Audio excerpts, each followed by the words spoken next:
The title of my presentation is called Heat Waves, the New Grim Reaper. I chose this title because millions of people have lost their lives to climate change, and some without a fighting chance. So during this PowerPoint presentation, I will be discussing the relationship between extreme heat events and premature deaths around the globe. Hi, before we start, I'd like to introduce myself. My name is John Williams, and I've worked outdoors for the majority of my life, so I fully understand the effects of heat in relation to physical work.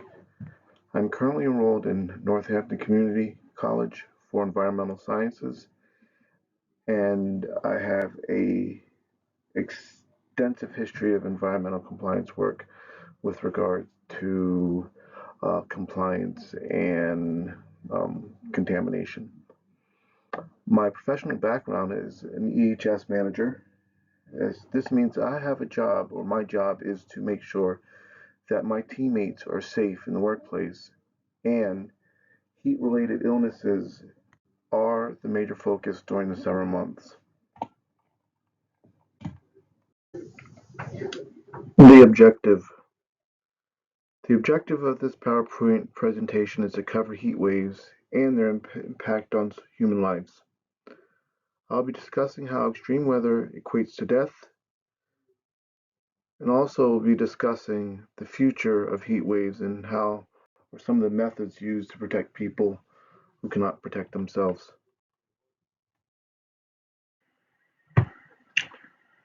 What are heat waves? Heat waves, or extreme heat, basically a product of global warming and climate change, is considered a period of time of 2 or 3 consecutive days of above 90 degrees Fahrenheit in the US, or when summertime temperatures are much hotter and or more humid than average. Since a particular location's average temperature at any given time of the year may be different from another's, such as coastal locations experiencing higher humidity compared to inland locations, extreme heat temperatures can vary significantly. Next, we're going to get into what causes heat waves. Heat waves are an atmospheric high-pressure system that is formed in the atmosphere, and that system traps warm air and prevents cooler air masses from descending and leading to a buildup of heat. So basically, there's a high pressure system that's basically trapping hot air over a specific region or location, and this is not allowing any of that hot air to dissipate and bring in cool air to cool down the location. But also, climate change and global warming have something to do with that as well. So it says that heat waves are also linked to human-induced climate change, and that's the excessive release of green gases such as carbon dioxide and methane, and that traps the heat in the atmosphere, contributing to a rising global temperature and more frequent and severe heat wave events. And then also you have urban heat island effect.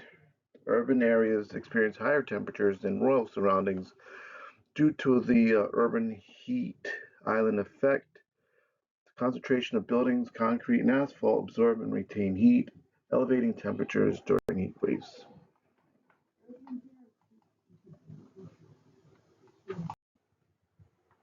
Mortality contributors. So the human health aspect or impact from heat waves pose a significant health risk, particularly to the vulnerable populations like the elderly, young children, and individuals with pre-existing health conditions. Heat-related illnesses such as heat stroke and dehydration have become more prevalent during the extreme events or heat events. Environmental consequences. Heat waves trigger and exacerbate environmental issues such as drought and wildfires. Prolonged heat and dry conditions can parch landscapes and increase the likelihood of fire outbreaks and placing stress on the ecosystem. And lastly, agricultural losses. Agricultural sectors are profoundly impacted by heat waves. Crop failures, reduced yields, and stress on livestock can lead to food shortages and economic losses for farmers and food industry.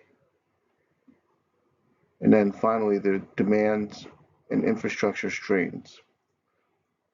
Electricity demands, power outages, infrastructure resilient heat waves strain energy demands as people rely more heavily on cooling systems. This increased electricity usage can lead to power outage and place additional stress on critical infrastructure. Premature deaths. In this slide, we're going to start discussing premature deaths caused by extreme heat.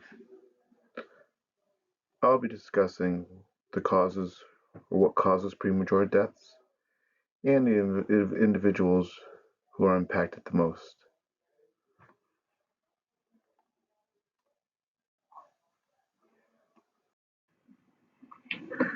Heat waves can have a detrimental impact on larger populations for short periods of time, which then trigger public health emergencies and result in excessive death.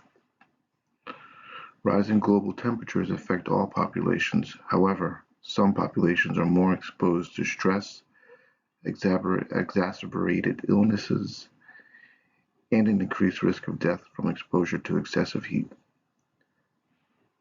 The people impacted include the elderly, infants, children, pregnant women, outdoor manual workers, athletes, and the poor.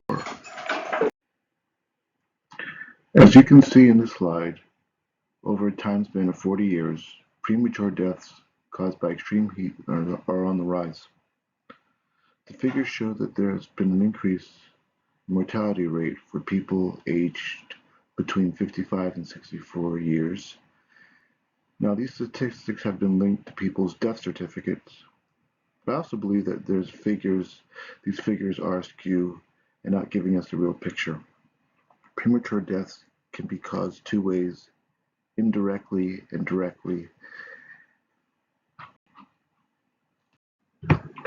So now we're going to get into direct and indirect causes of death brought on by extreme heat.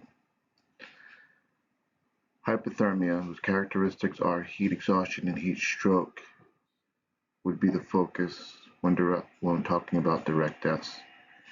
So what is heat exhaustion? Heat exhaustion is a condition that happens when your body overheats. Symptoms may include heavy sweating and rapid pulse. Heat exhaustion is one of the three heat-related illnesses, along with heat cramps. Next would be heat stroke, and that's the more serious of the conditions or the illnesses. Heat stroke is a condition that causes your body to overheat, usually resulting in a prolonged exposure to or physical exertion in high temperatures. This is the most serious form of heat injury. Heat stroke can occur if your body temperature rises above 104 degrees Fahrenheit or 40 degrees Celsius or higher, and the condition is most common in the summer months. Heat stroke requires emergency treatment, and left untreated can quickly damage your brain, heart, kidney, and lungs, and muscles. The damage worsens longer treatment is delayed, increasing your risk of serious complications and/or death. Indirect deaths. Indirect deaths include people with a weakened cardiovascular system having a higher risk of heat-related illnesses or death, as their hearts may not be able to meet the increased demand required to rid the body of excess heat. In older adults and those with pre-existing cardiovascular conditions such as heart disease, coronary heart disease, heart failure, the heart is not as proficient at meeting the increased demand requiring to rid the body of excessive heat. And individuals that belong to these populations are more susceptible to adverse outcomes from extreme heat exposure. With wealth being another indirect cause, wealth has both positive and negative effects on how heat waves impact people. Elderly, migrant workers, and impoverished people with limited incomes do not have the luxury of air conditioning, access to cooling stations, or help from resources or resource groups. Also, going back to the statistics on the premature death slide, I believe that migrant workers are grossly unrepresented with regard to deaths due to the extreme heat. The reason I feel that this is a specific group of people travel from one country or area to another looking for work. With that being said, it would be difficult to quantify how many deaths from extreme heat impact this community. Environmental and infrastructural impact, another indirect cause.